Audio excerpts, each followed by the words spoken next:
So, all right. Well, good morning. We're going to get started. I want to welcome all of you here and everyone online for joining us this morning for our forum. It's beginning to feel like fall finally here.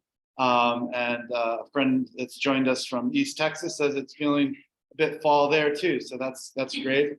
I've had this morning for me has been one where I have felt as if I have been trying to do too many things and not doing anything right or well. So I'm having to take a deep breath and just be glad to be here. And I'm glad you're all here in person and online. Aiden, would you close the door? So you may be expecting to hear from Jane, my colleague, Reverend Jane Filkin. She is the Director of Leadership Development and Spiritual Formation at the Campolo Center, but she unfortunately is in California caring for a friend who's in a bit of a crisis. So she's not able to be here this morning, which has allowed for our guests to be here. Dr. John Fantuzzo was scheduled to be our speaker last Monday. Of course, we had a bomb threat and were forced to evacuate campus. And so we had to postpone Dr. Fantuzzo's presentation. And just so happened that we were able to do it this week, which is turns out to be great. But the bomb threat really did kind of steal my thunder. I had hoped to announce or share last week something that we shared in our fall newsletter and appeal. And that is a new partnership that we have formalized with Eastern's Prison Education Program. It's a redemptive, gospel-inspired initiative that provides transformative education for people who are incarcerated and returning from incarceration. And it's a great program. It's founded by our current interim dean of Palmer Theological Seminary, Dr. Kimberly Johnson, who is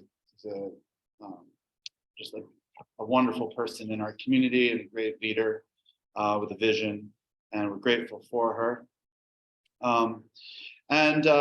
So the prison education program is important, and it's important for a number of reasons, and John will share about that. We're proud to sponsor two incarcerated students in the prison education program. They are part of the Campolo Scholars Program. We're learning how to deliver the formation, leadership development that we provide here to them. We're collaborating with John and the program to try to provide them encouragement, support, and education in addition to the scholarship that we provide. I'm reminded by John and Dr. Johnson and my own reflections on Scripture and Jesus that Jesus had something to say about caring for and attending to the needs of those in prison. And this is our intentional effort to do that. And so as I said, it's a very gospel-inspired initiative. Our guest, Dr. John Fantuzzo, is the interim director of Eastern University's Prison Education Program. He's an educator, a philosopher, a community organizer who has worked in and around the criminal justice system for the past 15 years. He has participated in the Children's Defense Fund's Cradle to Prison Pipeline campaign, co-founded an outreach program for court-involved youth at Columbia University, and received certification and taught in the Inside Out Prison Education Program. While at Valparaiso University in Indiana, John led the University Prison Education Committee and partnered with colleges to expand the university's prison education offerings. John currently lives in Swarthmore, Pennsylvania, with his spouse, an art teacher, and 2 children. He's joined today by his parents, so it's wonderful to have you back with us. I also am friends with your sister, Leah, and her great husband, Chaz. I was really blessed when Leah was on campus and we shared, we were on the same floor in the building, and our offices are on the same floor. So I am grateful for you and your family because you've been a blessing to me in so many ways and to our community. So really anxious to hear from you today. Thank you for joining us again after being disrupted last week. Thanks everyone for being here. We look forward to learning and listening from you. And please join me in welcoming Dr. John Fantuzzo.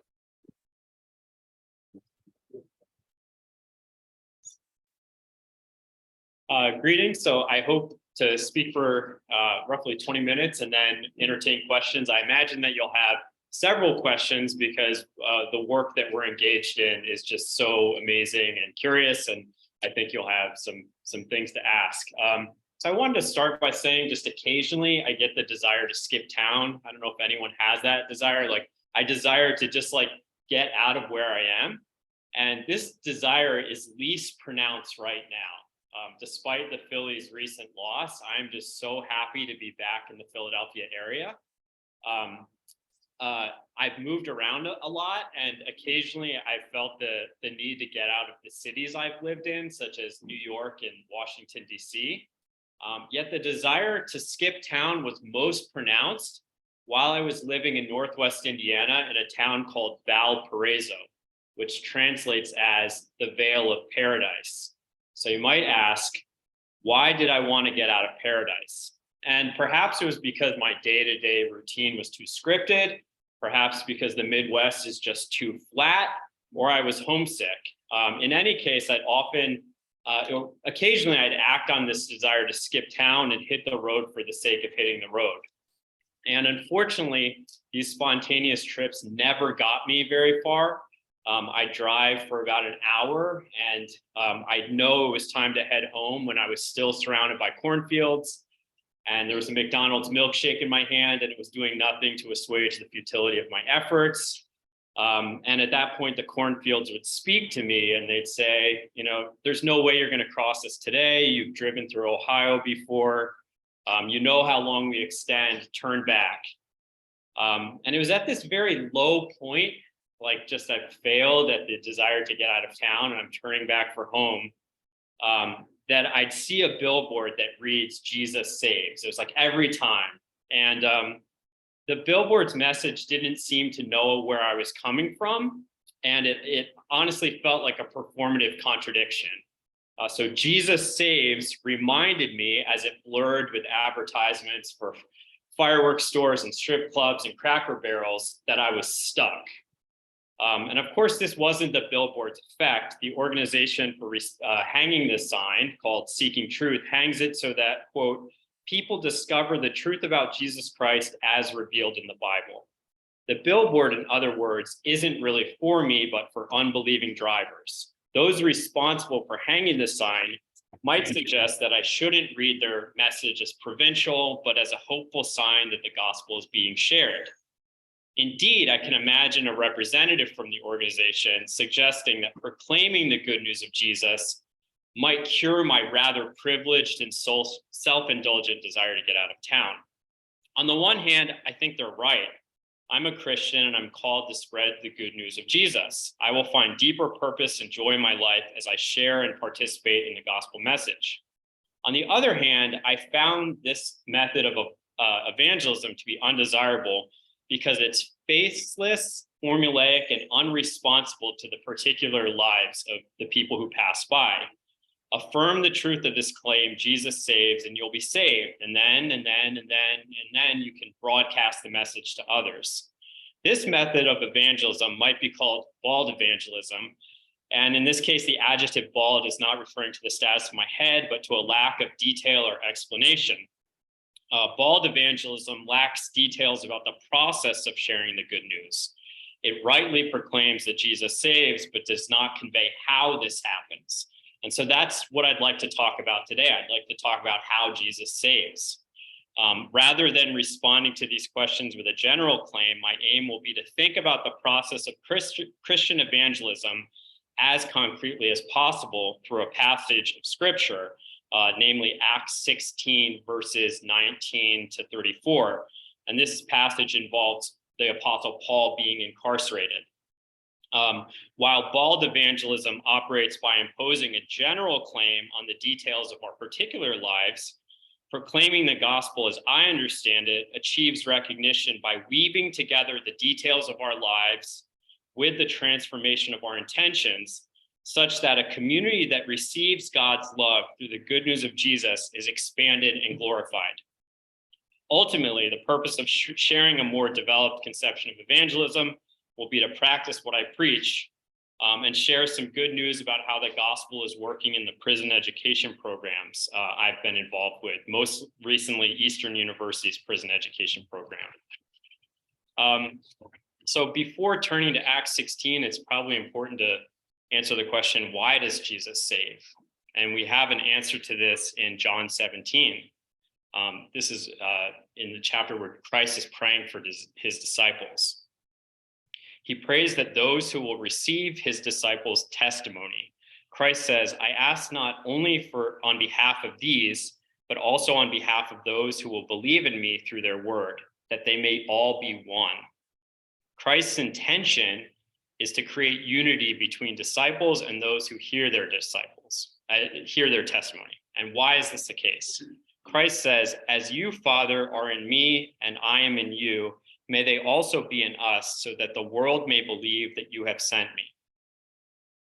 As people share the gospel, a godlike community is created, which glorifies the story of Christ through particular lives. So what is the fundamental purpose of this community?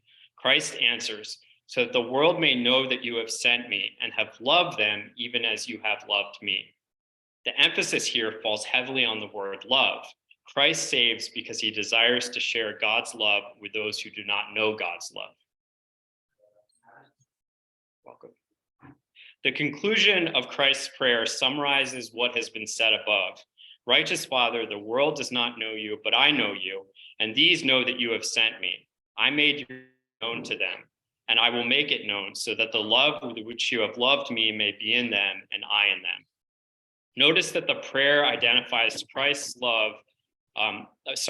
love as Christ's salvific purpose.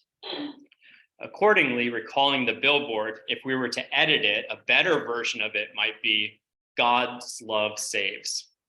Or even better, echoing Christ, we pray that you will know God's love. Now, I think this is better. However, according to my argument in this talk, even this statement would be problematic because it would elide the process of salvation. We pray that you will know God's love.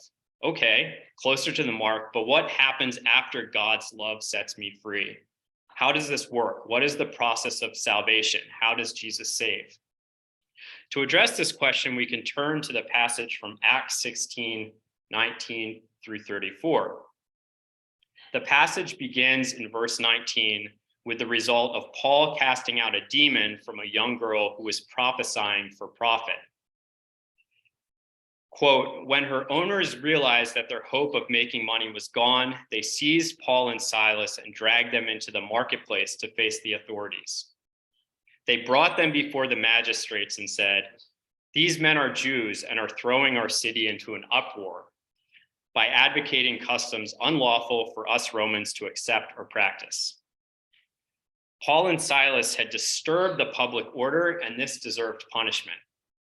The passage continues. The crowd joined in the attack against Paul and Silas, and the magistrates ordered them to be stripped and beaten with rods. After they had been severely flogged, they were thrown into prison, and the jailer commanded to guard them carefully. When he received these orders, he put them in the inner cell and fastened their feet with stocks. Paul and Silas seemed to be stuck. But then, about midnight, Paul and Silas were praying and singing hymns to God, and the other prisoners were listening to them. Suddenly, there was such a violent earthquake that the foundations of the prison were shaken. At once, all the prison doors flew open and everyone's chains came loose. The jailer woke up, and when he saw the prison doors open, he drew his sword and was about to kill himself because he thought the prisoners had escaped. But Paul shouted, don't harm yourself, we are all here. The jailer called for lights, rushed in, and fell trembling before Paul and Silas. He brought them out and asked, "Sirs, what must I do to be saved?" They replied, "Believe in the Lord Jesus and you will be saved, you and your household." Then they spoke the word of the Lord to him and all the others in his house. At that hour of the night, the jailer took them and washed their wounds. Then immediately he and his household were baptized. So there's a lot going on in this story. It's sort of action-packed. In a few verses, we hear demons silenced, exploiters fomenting an angry xenophobic mob, whips cracking, hymns in the night, and the sound of a prison's foundation shaking. What does that sound like? I don't know. What's that? Like a riot? Yeah, like this a sound of a foundation of a prison shaking. Yeah, maybe like a riot. Indeed, there is so much sound and movement in this passage that we might miss that Paul is its protagonist. This is, I think, the most miraculous fact about it, namely that Paul was in a foreign land sharing the good news of Christ with everyone, Gentiles, prisoners, and his persecutor, the jailer. We cannot appreciate this miracle with a cartoonish version of Paul's life. That story might run something like this. A bad, mean, hypocritical guy named Saul is riding down the road on his donkey, probably with a lowly heart, maybe feeling guilty or dejected or like he needs to skip town, when he sees a really cool sign which converts him to Christianity, and then he becomes Paul and dedicates his life to converting people to Christianity. Now, this isn't exactly what happened. The historical account is far more profound. Saul of Tarsus was a devout Jew. He was deeply concerned with the liberation of his people from a worldly empire and utterly devoted to the God of Israel. He was breathing murderous threats against Christians and was an accomplice in Stephen's murder for godly and lawful reasons. What happened to Paul on the highway? In Acts 9, God appears to Paul in a brilliant light and says, "Saul, why are you persecuting me?" And Paul says, "Who are you, Lord?" And God says, "I am Christ whom you are persecuting." By means of a powerful revelation, in other words, Saul of Tarsus learns that Christ is Lord. The revelation paradoxically both continues and explodes his identity. As N.T. Wright describes in his biography of Paul, Saul had been absolutely right in his devotion to the one God, but absolutely wrong in his understanding of who that one God was and how his purposes would be fulfilled. He had been absolutely right in his devotion to Israel and the Torah, but absolutely wrong in his view of Israel's vocation and identity, and even the meaning of the Torah itself. He had zeal for God, but had not understood what God was up to. Heaven and earth came together in the figure of Christ, and Christ was commanding Saul to acknowledge this fact and reorient his entire life accordingly. Saul of Tarsus becomes Paul the Apostle as he is commissioned by a follower of Christ, Ananias, to share the name of Jesus with the Gentiles and the people of Israel. So in a very surprising reversal, instead of guarding the holiness of his faith in the name of the law, Paul is charged with reconciling his people with the Gentiles in the name of Christ and overcoming the divisions that limit God's love. As Paul writes in his letter to the Galatians church, there is neither Jew nor Gentile, neither slave nor free, nor is there male and female, for you are all one in Christ Jesus. So the process of salvation in the life of Saul becoming Paul involves an astounding story of reversal and redemption. The fact that God's love is being shared through Paul, a persecutor of Christians, is the profound miracle at the heart of Acts 16. Having received God's love through Christ, Paul dedicates his life to extending the glory of Christ. Why? Why does he do this? Christ says, "So that the world may know that you have sent me and have loved them even as you have loved me." Paul's life extends this message. So how does Jesus save? We are given a snapshot in this passage. All the craziness of it, all of it in one sense, is purpose for the salvation of one person. Who's that person? It's the jailer. All of it seems to be purpose for the salvation of a jailer. Like Paul, his salvation is equally improbable. The kind of prison he was responsible for keeping was the most severe form of Roman prison. Inmates held there were awaiting trial. They were not fed and were in many cases just left to rot and die. The jailer's duty was to keep them there. Consider what it would be like to spend your days, day in and day out, managing people in a place where they are systematically neglected and left to rot and die. We can imagine that at least some days it might feel like being imprisoned oneself. Indeed, a correctional officer working at a Michigan City prison, which is in Indiana, but it's called Michigan City, kind of confusing, once told a colleague of mine that he serves his time in 8-hour shifts. The jailer in the passage was serving time. And yet, the crucial fact, he was not a prisoner. Why? Because he was not held by bars, but by a duty to serve his empire. This duty, we can imagine, was the foundation of his life. He is not a prisoner. He is the duty to imprison. What would it be like to live with this jailer? My hunch is that his presence when at home would vacillate or move back and forth between finding mind-numbing means of escape and just compulsively disciplining disorder. Stop it, and whether at work or at home, he might rationalize the pain he causes others in the name of duty. So if you take away the honor afforded by that duty to imprison, you can imagine that his life might lack justification and feel kind of like just a mess. And in the passage, I think this is why the jailer is about to kill himself. When his prison shakes, his greatest fear comes true.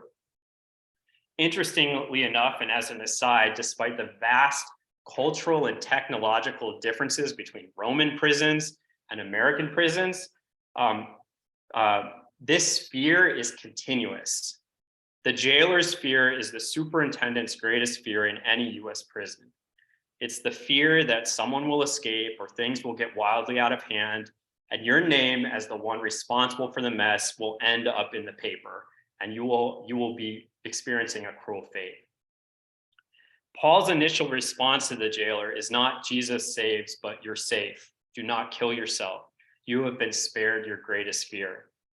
From this place, after his life has been redeemed, after he has, in a sense, been saved, he asked, "Sir, what must I do to be saved?" Paul responds in a manner that sounds like what I called bald evangelism. Believe in the Lord Jesus and you will be saved, you and your household.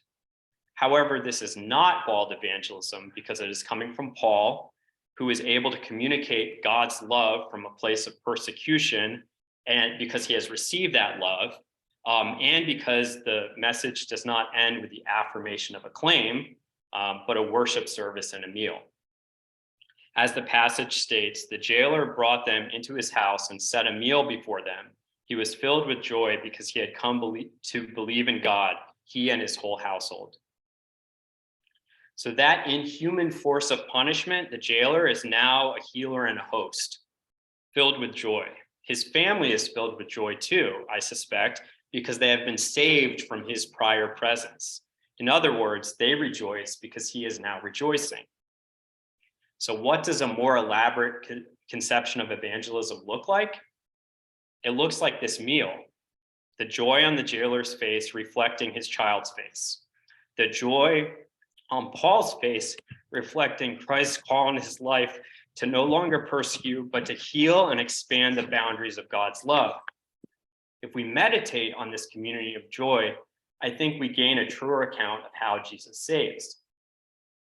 The story of the jailer's salvation resonates with me. I spend quite a bit of time in prisons these days, and occasionally folks make the joke that I need to get a room there. And yet, in prisons is where I've experienced God's work in the process of Christ's salvation, specifically through teaching and through running educational programs. So I want to tell two stories in conclusion, two accounts of how I've seen the gospel at work in prisons. So the first occurred while I was teaching what's called an Inside Out course at Westville Correctional Facility in Indiana. So this course was comprised of persons who are incarcerated or inside students, and Valparaiso University students or outside students. So inside students and outside students, incarcerated students and traditional university students. And the course took place within the prison. So it became clear as we went in each week, and I was teaching a course on education, crime, and justice with a colleague, that this was not simply another course. The weekly meetings allowed the inside students to experience an environment where they were not called offenders, which was in Indiana, everyone is called offender last name, year, day in, day out, offender last name. But they had agency to speak and create and were rightfully treated with dignity as humans should be treated. Yet the course was not simply charity. The outside students giving attention to the inside students as like a kind of act of benevolence. It was truly a learning community. And rather dramatically, it was the outside students who were the ones being saved, like the jailer in the passage. Two outside students confessed to the group at the end of the course that it saved them. Like literally, that they were in a dark place and they were not sure if anything mattered anymore. And the course brought them out of that dark place by giving them hope. So this is really puzzling. How could that kind of healing take place in a prison, a mindless and neglected space of American punishment? Why would highly successful university students with like 4.0 GPAs getting ready to go to med school, why would they find meaning and hope in such a dark place? From a Christian perspective, it's not puzzling that forming a learning community with those in prison would afford meaning and hope to students in a dark place. And this is because Christ identifies with those who are in prison. Whether the students realized it or not, their learning community involved Christ. And so it involved God's love, and God's love saves. And if this is true, it's also true that neglecting prisoners and neglecting that space is neglecting God's love and the process of salvation. So interestingly enough, one of my inside students in the course named Demond, who is currently living in Chicago and running a ministry in Chicago, he concluded his final paper in the course as follows.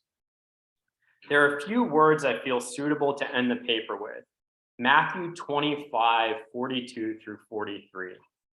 For I was hungry and you gave me no food. I was thirsty and you gave me no drink. I was a stranger and you did not take me in, naked and you did not clothe me, sick and in prison and you did not visit me. Matthew 25, 44. Assuredly, I say to you, inasmuch as you did not do it to one of the least of these, you did not do it to me. All I have to say, Demond concludes, is look how long we have been conditioned not to care for each other. We have 2,000 years or more of destroying the seed of hate. Perhaps as Christians, we should join our brother Demond and pray that the seed of hate is destroyed so that God's love is not incarcerated. Here's my second account.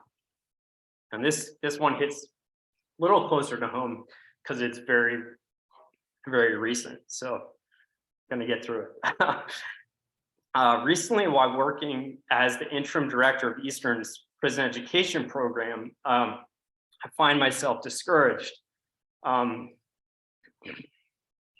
work is emotionally and psychologically difficult because my students' humanity and their capacities contrast so sharply with the system that's confining them.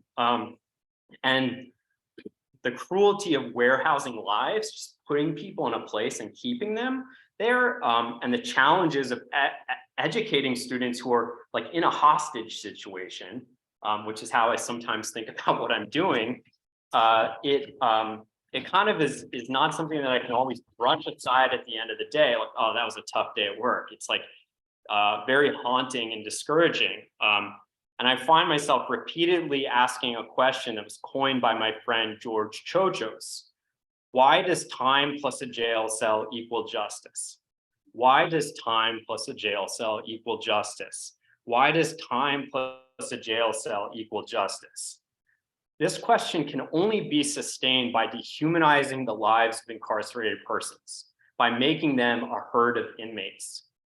Yet I know an obvious truth. They're not essentially inmates. Inmates is just a label that's given to them by a system in order to dehumanize them. So other labels that I experience are bright, engaged, creative, hilarious, joyful, friendly, parental, studious, faithful. Our program is not working with inmates, but particular humans. Knowing the obvious in a context that denies their humanity is maddening. And so you might be wondering, what's the good news here? The good news in conclusion is that Eastern University is participating in the gospel by running a degree granting educational program at SCI Chester. This becomes particular and concrete in a letter recently written by one of our students at SCI Chester named Jair. And along with being an Eastern University student, he is also a Campolo scholar. So I'm really honored to be sharing his story in this context. And hopefully, as Robert mentioned, we'll find a way for Jair and Joe, the other Campolo scholar, to participate in these meetings. So this is a sort of introduction to Jair, and hopefully you'll meet Jair soon.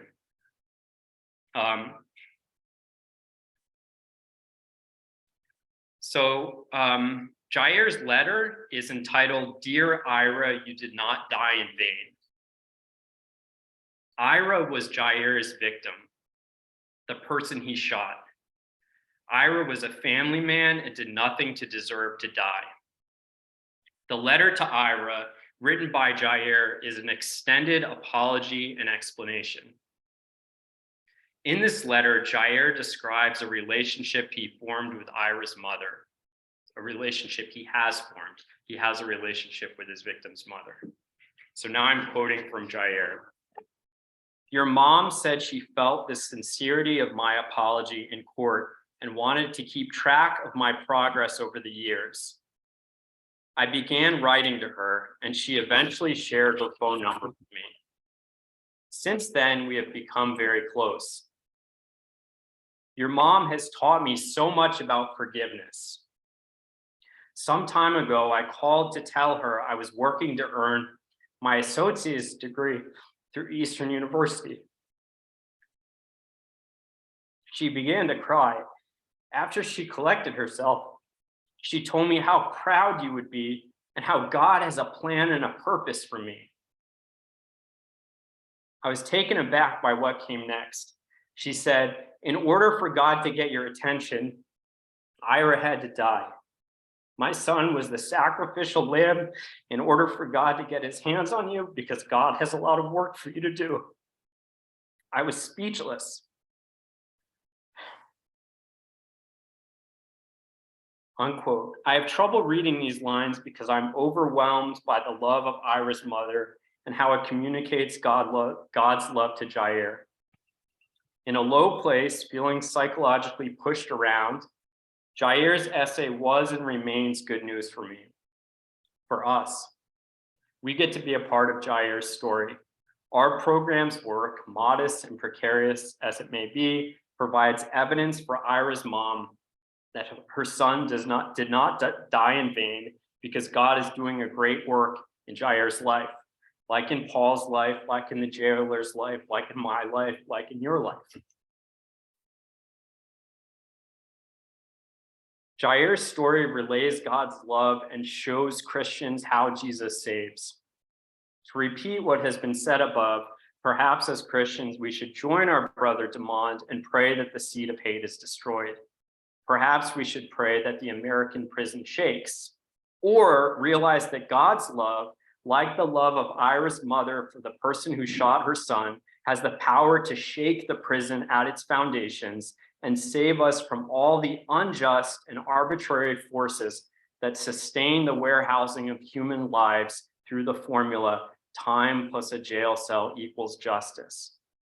For this is not how Jesus saves. Jesus saves by weaving together the details of our lives with the transformation of our intentions, such that a community that receives God's love through the good news of Jesus is expanded and glorified. In order for God to get your attention, Ira had to die. My son was the sacrificial lamb in order for God to get his hands on you, because God has a lot of work for you. This is how Jesus saves. And why does Jesus save this way? Christ says, so that we may all be one, so that the world may know that you have sent me and have loved them even as you have loved me. Amen.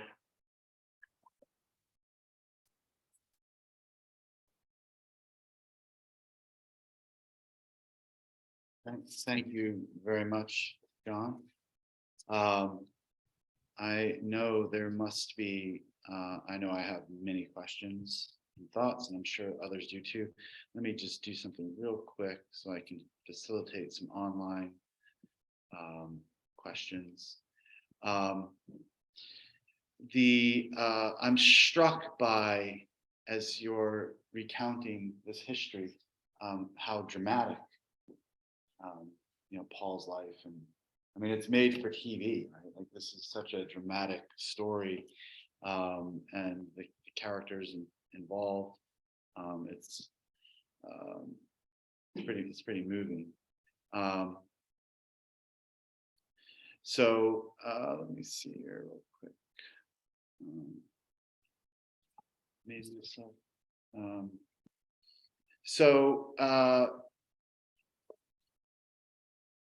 And I remember reading Jair's letter and weeping in my office at how moving his confession and his wrestling with what he had done, and how the redemption that came followed that. So, and even just your quoting parts of it, it was emotional to hear.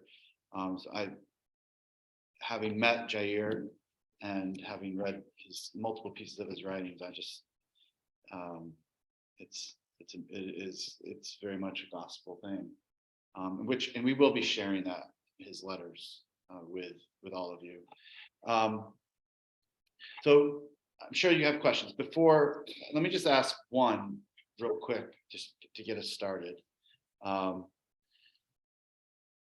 can hear my family, friends of mine, saying, I get it. Paul was arrested, but he was arrested unjustly. He did not deserve what he got. And so, of course, he should have been released. Of course, God should have intervened. And I can hear someone saying, most people who are in prison deserve to be there. So what do we say to that? How do we still see the humanity when we look around and we think, oh, they deserve what they get, and forgetting the ways in which I appreciated what you kind of alluded to, the ways in which we may not be behind bars, but we can still be.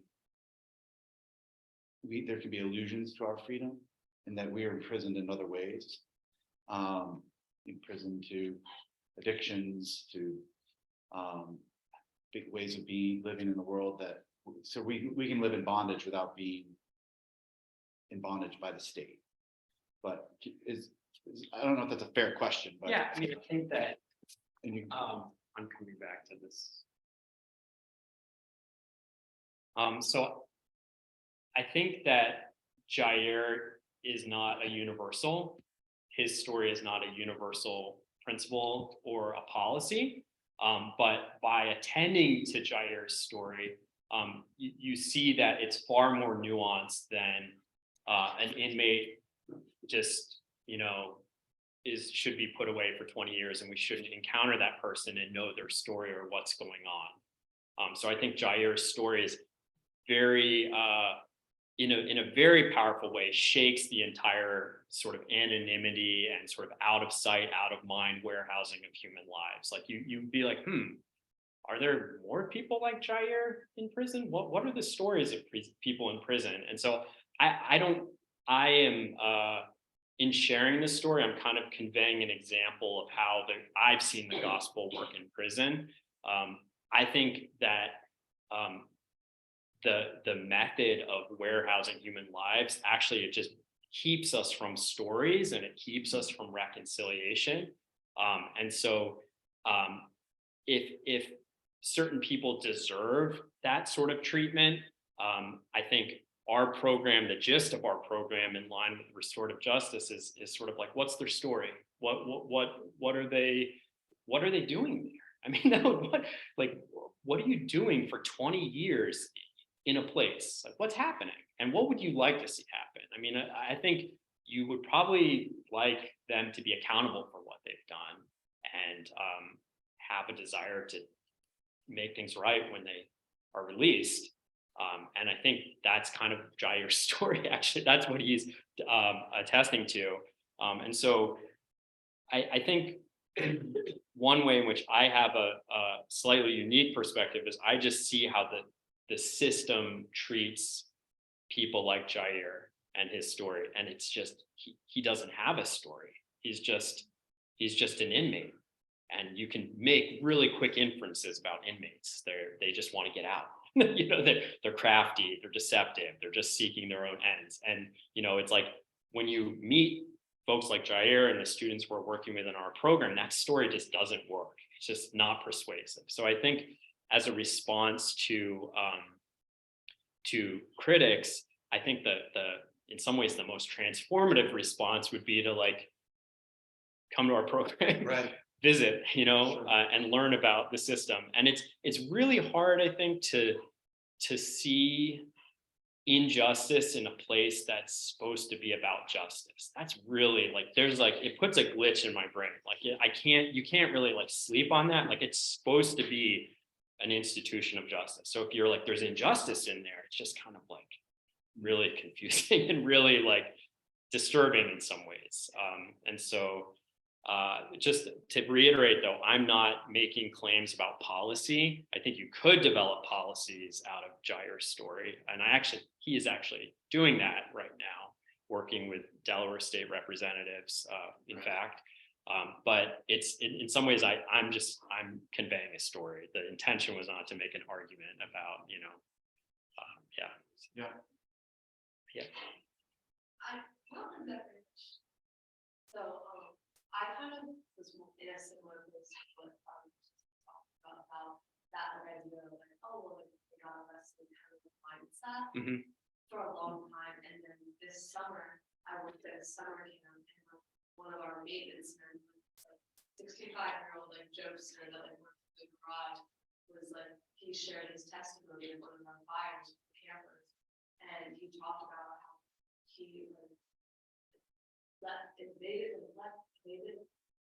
like the Marines, and then he was like running cops and like car hits and all this stuff. And then he's like, and I had never in my life like had anybody go to the church, never had that. And the people who were raising me to steal and to do drugs and all this stuff. And then when he went to prison is when he actually got a chance at like life because of like that like, being arrested and stuff. And that testimony really stood out to me, and I actually brought friends home from all days to meet him because he went from like it's really like GTA like lifestyle to living as like the most like godly centered man I've ever met. And he just met a stranger in the like, dining commons mess hall at a table, and was like, "You need Jesus in your life." And maybe I do. Wow. Could you re-summarize that for people online? So it was a story of meeting someone who had been incarcerated and they were an incredible person. And so is there a question, or just the fact that going to prison allowed them to? I just think that like a lot of people don't really realize that there's that opportunity, that there's like that in prison, like Christ can also be found, because there's people who are doing like bringing Christ there. Yeah, and I think I have a colleague named Terrell Blunt, and he sings, he references the Fresh Prince of Bel-Air in the song. In the beginning, you know, got into a little fight. My mom got scared. She said, "You're moving to your aunt." So what happens to the Fresh Prince? He has a timeout. He has to be relocated to a different context, because if he stayed in that context, he might get in trouble. And so the idea of having a space of timeout or removal, that's not the same as sort of calling the Fresh Prince an inmate for 20 years on end, and then letting him out without any opportunity to develop his skills or capacities and saying go. And then being able to Google his name and say inmate or offender next to his name, and then kind of trapping that person in a way. That was something we noticed, I specifically noticed with that, like the directors were very hesitant about letting him be on the campus and stuff. And I was like, no, this is like the man with the most God and on this whole campsite. But those things like your reputation and like it sticks with you for life. Like he is a retired like elderly man who is still dealing with that in reputation from when he was 16. I just, and it's very moving what you shared. But I'm thinking that what we fail to understand is like what Rose said, it's not what you look at that matters, it's what you see. So we're not really seeing people, and we're not respecting, taking away, as you said, their humanity. The education opportunity is so powerful because it's, like an unreflected life is not worth living. So the education discourse allows for a reflective life. Now, you would not give someone a reflective life if you didn't have a respect for what you see. So it's like what you see creates the respect. Then you offer them a reflective life. And I think that's what the Word of God is. The Word of God penetrates our spirit and makes us think of, I'm a sinner. Where am I? And in the context of that weakness and fear, we encounter Christ. So, that beautiful, we are the seed. And that's what your program and that's what Eastern University is saying. Let's put a light in there and see the people. Let's not just look at it. Let's, like when you go to the zoo, let's see them. And then in the context of see them, let's give them an opportunity, invite them to a room. And I think that's the beauty of education. If education is designed to make people whole, not get people their next job. Yeah. Can you try to summarize that just for people online? So I'll try to summarize it. Very articulate question or point that in educating people, we sort of we shine a light on who they are and allow for reflection and examination, and that process invites a reflective life. Is that? Yeah, and I think we trust God in the equation. That is, if people have a reflective life and they're given an honest opportunity to look at themselves, God will be there. Yeah. I think that that's like there's a way in which the gospel and education are at work in this endeavor. And I think what I shared in the talk or tried to convey is that it's really hard to see a better way. Like this is a better way. Like if you want accountability, if you want a kind of discipline where people are trying to acknowledge ways to improve and test their thoughts and learn how to dialogue and communicate with their peers. If you want that sort of thing, that will happen through education. And I have confidence that when our students are released and returned to society, and 95% of people who are incarcerated will come back one day, that they're going to do great things. And that's actually kind of my secret hope. Like I'm going to get to see that. Like I'm not going to be the show. I'm going to be on the side getting to see the great things that they're going to be able to do. And I like have faith in that.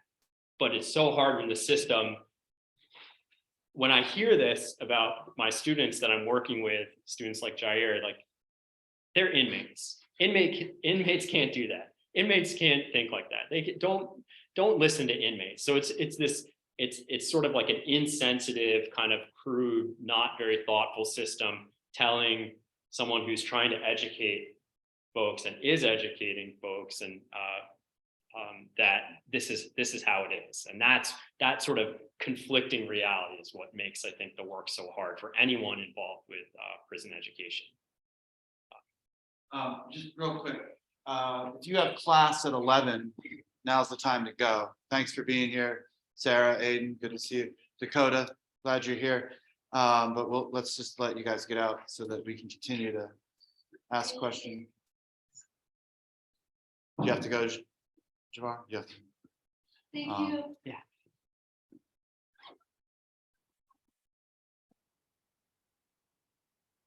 Do you think that the wording and the whole environment of the prison it would add to this, other than having the ordinance could be educated?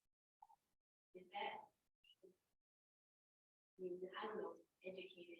There could be some support system for the ordinance and so that they would be able to do, so that the whole environment really should be helping.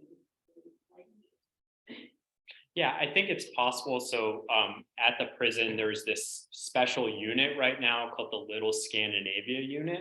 And what they're trying to do is kind of through an experiment, see what would it be like if we had a relationship between correctional officers and folks who are incarcerated that was more social. And at the moment, if correctional officers like are buddies with people who are incarcerated, it's called fraternization, and it's an offense. So it's a policy that you cannot be sort of on friendly terms for fear that there'll be some sort of. So this unit is challenging. Is challenging that notion. So there are models, and I think one thing I'm learning is just how important those relationships with the correctional facility, they are to moving forward. If you don't have positive relationships, like they can just say go away, and you have to agree with them because it's sort of their space. So. Yeah. I was wondering if your education program encourages incarcerated persons to make restitution or some kind of make amends or peace with victim or families as far as legally possible, or is that about and it just happens. And I think in Jair's case happened. I think it was extraneous meetings that happened spontaneous or something that the program encouraged. In Jair's case, I think that's the involvement of his reflection and his sort of work.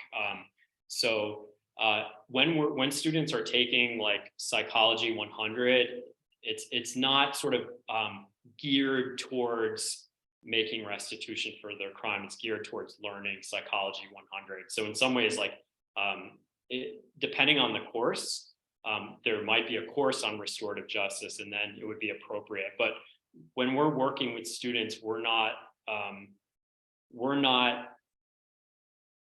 referencing their cases or saying, now let's talk about what happened 20 years ago on that day. We're not, in some ways, we're as much as possible, we're treating the students as Eastern University students in the same way we wouldn't pry into the lives of a student and their past. However, that being said,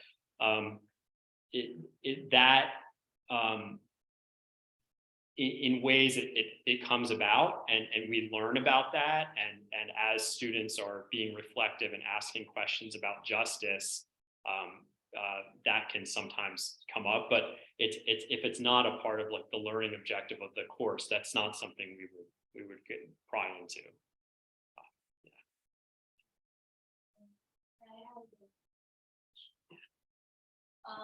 So you describe prison as basically working in state lines. Mm-hmm. So that reminds me of the people's verse of restorative justice. Mm-hmm. So I'm wondering what for you exactly what constitute restorative justice entirely, and then another question would be how many people would you say are incarcerated that don't fully understand why they're there, especially especially like, mentally ill, just Amazing questions. Can you repeat that? Yeah, so one question is related to what my view of restorative justice would look like. And the other is how many people who are incarcerated aren't aware of the reasons why they're there. And so insofar as I'm working as the director of a prison education program, I see my part in restorative justice is equipping students to ask questions and understand society and understand maybe the accountability piece of restorative justice, taking accountability for what they've done, but also understanding some of the mitigating factors that may have contributed or led to their situation. So I see you can't really do restorative justice if people don't understand the state of affairs that they're in. So our educational program helps folks to understand.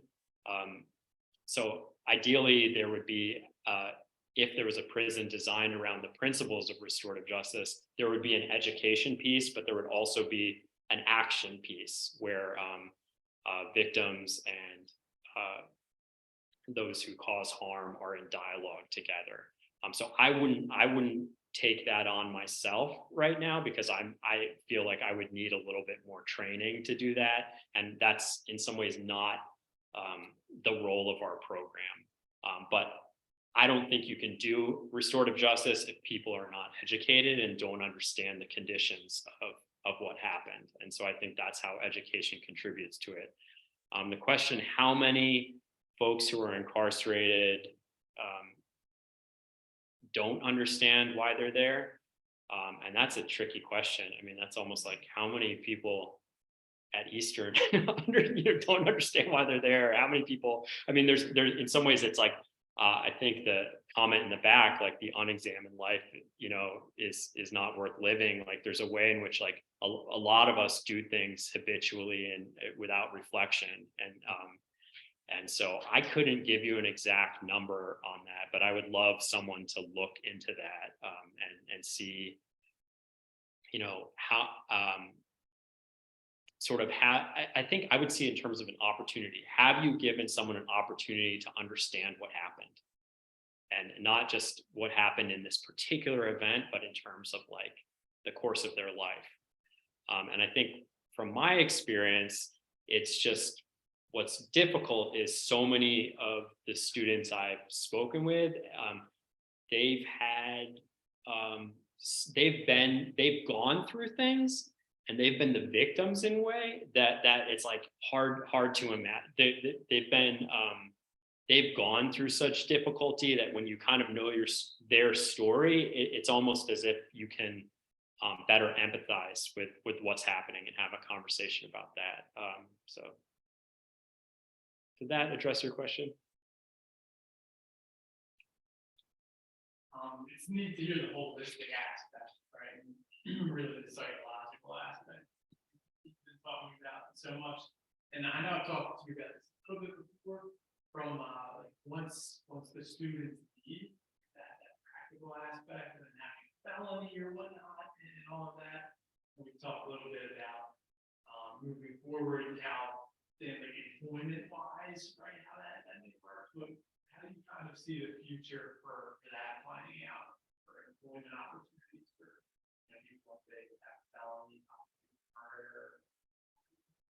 Well, an important part of our program is we offer reentry courses, sort of financial literacy and wellness courses. And that's an area where I hope that we will build up. And so that means forming relationships with businesses that are willing that kind of understand where our students are coming from. They trust the educational credential which we're providing, and it proceeds through relationships. So I'm actually thrilled for our students to be released so that I can work with them outside of a prison and on Eastern's campus. I'm very excited about that. And I think in the same ways, like the social capital that traditional students have from Eastern University, hopefully our students will gain too, and the ability to access some of the same networks.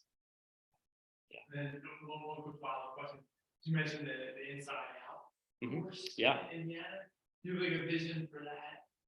Yeah, so I am certified to be an inside out instructor. There's a few other folks involved at Eastern who are, and so we plan to offer an inside out course soon at the facility. So yeah, that's a key part of our program. Yeah.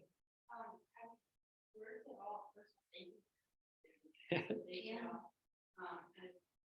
two questions. One, have you worked at all with IAM or the industry like undergrad students here talking about opportunities for the program? And then also, I guess, what were your concerns when you studied this? What are your concerns? That's a huge question. Good question. Great question. So have we worked with prison ministry, and then what are my concerns when I started the job and what are my concerns now? Dr. Kimberly Johnson is connected to the prison ministry, and we recently hired an administrative coordinator, Mary Johnson, who was involved with the prison ministry. So we are definitely in relation. We're working with the prison ministry. One thing that at Eastern folks get confused about is that we're a prison education program, and that's a prison ministry program. So there's, in some ways, like there's overlap, and I think that's where we need to work together more, but we're also distinct. So at Eastern, in this context, sometimes people collapse our endeavors as like, oh, that's a prison ministry program. But it's slightly different. So I think that there's a lot of opportunity to work together. It's just like when we're teaching psychology or entrepreneurship, et cetera, we're not, we're working with students who are Christian, Muslim, agnostic, et cetera, just like Eastern University students. So there's a slight difference in aims. There's an educational aim in our program. So the concerns, I mean, this is going to like require me to like lay on the therapist couch and talk. I don't think I'm not sure. I think I should say I'm a very like student-centered professor. Like I care almost more about my students. I tend to care more about students than like what the administrators say or blah, blah, blah. So I'm focused. That's like, so initial concerns were and kind of remain focused on students. However, I did not realize how much I need to be working with the facility, and they need to be on board for this to happen, just to get in the door. And so I think in some ways my concerns relate now to like, if there's one person there who like doesn't really like our program and thinks that, why do inmates get education? I didn't get education. That can really cause problems. Like that person can just decide to like take a half an hour walk back from lunch, and that means our class gets started a half an hour later. We're all just like waiting in the hallway. So I think partly like in preparing this talk too, like I hope that some of my concerns relate to like how we are blessing the people who work there. And I should note that the folks who work in the facility get a tuition discount at Eastern. And so we're sort of advertising that, but that can just be like a percentage and a sign, it really is through, I think, building relationships with the folks we're working with. And for academics, it can be hard to go into a place where like the people don't really care about your status, like I'm a professor, doctor, I have a PhD, like they're like, take off your shoes, like you just set off the metal. I mean, there's ways in which it's like, it can be a little bit like, whoa, but aren't you on board with what I'm doing? It's like, no, I'm not on board with what you're doing. I've got a tough job and blah, blah, blah. And I'm not sure why I'm not being supported. That's something I'm far more concerned with my relationship and our program's ability to like bless the people who are working there, who also have needs and concerns and problems along with my students. And so an issue with the facility is that it's a very us versus them environment. It's like, it's either you're like with us or you're with the inmates. And if you're with the inmates, you're against us. And that really can be tricky. So hopefully through our work and relationship building, that we'll kind of all be working on something together. That would be beautiful. So that achieving that aim of having like everyone involved sort of working together to ensure that the students are educated, that I think is a great concern of mine right now. What are some roadblocks that SCI Chester has given to your program, and maybe something that, and anything that they have to guide so that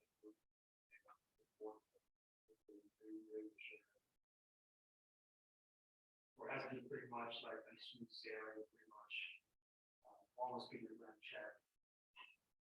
It is the opposite of smooth sailing. So I mean, things that we we're in the process of setting up, but have been seriously delayed, or like access to technology and bright space so that professors can communicate with students throughout the week. Just, I mean, that's a huge part of college education. So that's something that's been delayed. There's just little things too. Well, no, the thing is it's the disposition of the DOC to move very slowly and very conservatively. So someone, 10 years ago was like, oh, don't give the inmates internet, they'll hack it. And so there are very sophisticated like security programs that are not hackable by like average people, such as the ones used by NASA. And like there's ways to do this in a way that's safe and secure. But the disposition of the PADOC right now is, no, they would hack it, So some of it is just like, it's new and they're not in a hurry to change. A little thing I'll just, add now, like our students, we have PEP t-shirts. It's a minor thing. And I've really been pushing so that they can wear their t-shirts to class, just so they can walk down the hall wearing their PEP t-shirts to class. This matters tremendously to the students. We have the t-shirts, like we've had the t-shirts, and the prison has said no to that. And why that is sort of a roadblock is because it's like, that would be a symbol of esteem and pride. And it would also let people know about our program as they're walking through. So it's sort of like, that's a little thing, like that's not going to break our program, but it's kind of like, like why is that? Why was building up people's confidence and esteem a bad thing? And so that's a way in which like, it's a small thing, but that has taken on, it's yeah. So, yeah. Let's see, we've got some comments or questions online, and my phone died, so I haven't been able to read those. Roland asks, does the PEP program provide training opportunities and for tutoring and teaching opportunities, I guess, for us to be engaged? And they do? Yes, we do through the PD Green program. So if you want to get involved at the facility, there's this organization called the PD Green program, and they have a training program that you'll go through, and then they will sort of prepare you to be tutors in their program, and that will involve working with our students. If you have a master's degree and you would like to teach in the program or be an instructional assistant, you would go through a training with our instructors, and that would involve going through a kind of orientation with me, but also through a security training at the facility. So there are a number of ways to get involved, and the more people that are involved, the better. Because that symbolizes to the system that there are people who care and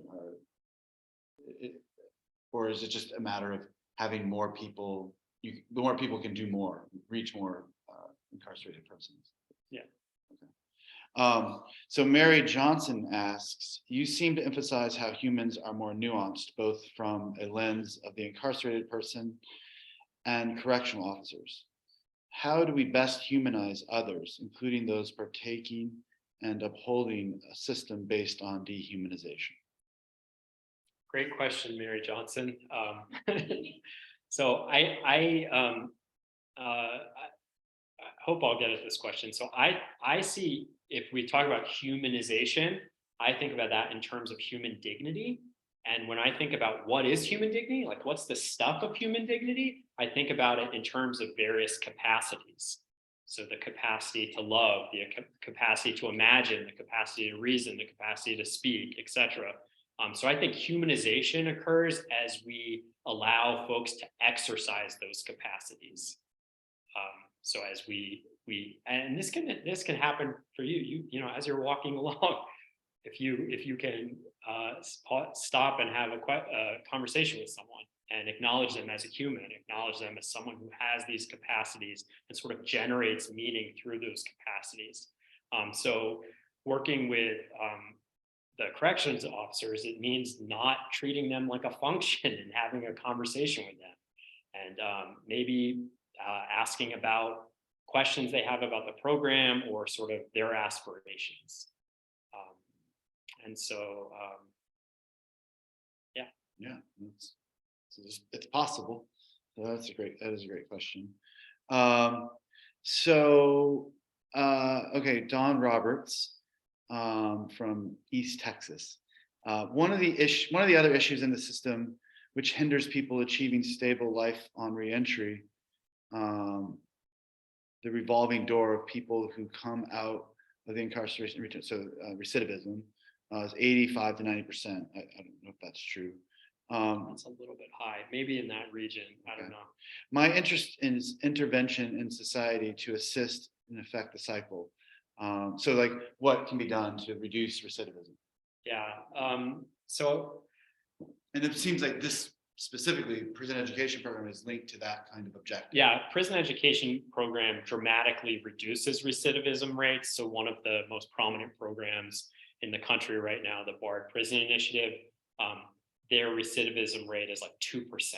So basically, like the majority of their students who go through educational programming do not return to prison. And so that's it's a utilitarian argument, but it's a big, you know, it's a very important argument for the value of prison education, is that folks who go to prison don't return to prison. And if that happens on a large scale, prisons start shutting down. Yeah, there's definitely economic incentive, Yeah. particularly as more and more prisons are privatized. Yeah, so I think one of my sort of dreams in some ways is that as this work continues, is that like the jurisdiction of criminal justice is not just in sort of security and corrections, but is shared with like healthcare providers and educational providers. And it's that time away is seen as a time to sort of become healthy and be put in a position to make things right and contribute to society. And so I think if that can happen, you know, behind bars, but also there can be some support mechanisms. And things are really kind of dramatically changing right now. So I was at a conference in Washington, D.C. over the summer, and a representative from Chase Bank was sharing that 10% of their hires in the past year have been formerly incarcerated people, and they were like bragging about that. They call it like second chance hires. And so I think that there is within the past, you know, 5, definitely within the past 10 years, there's a shift where having lived experience can be an asset in certain fields. And if you add, you know, a credential with that, there's a way in which it's like people are realizing that not only are these students safe, they're actually like incredibly capable in ways that companies need. And so I had a former student from Indiana who recently came to Philadelphia to give a talk to my current students. And something that really struck me, he said, was like, you know, people on the outside, like they don't think as quickly as we do. Like we process things really quickly. Like you'll go out and you'll see that like there's some like zombies out So there's a way in which it's strange, but the notion that our students actually are much better at certain things than the average person, and that's not because of prison. That's sort of in spite of prison. But the sort of people who are going to work against the odds of a certain condition and improve themselves are really impressive. And so I think that people are starting to kind of see that through the work of formerly incarcerated people who are making changes. Yeah, just go along those lines. So similar concept, right? Previous career where you want people that have had jobs in the past, they know what it's like to have a bad job to appreciate a good job.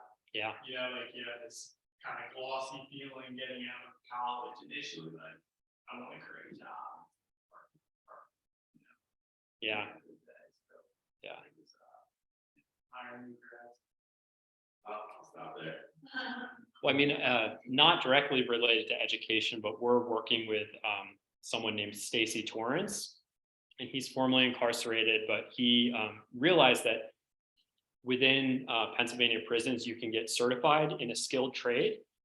So we're working with him and trying to set up a skilled trades educational pipeline so that people who are coming out of prison can be equipped to use that very valuable skill that they learned in prison, like being an electrician or an HVAC worker, and sort of contributing immediately.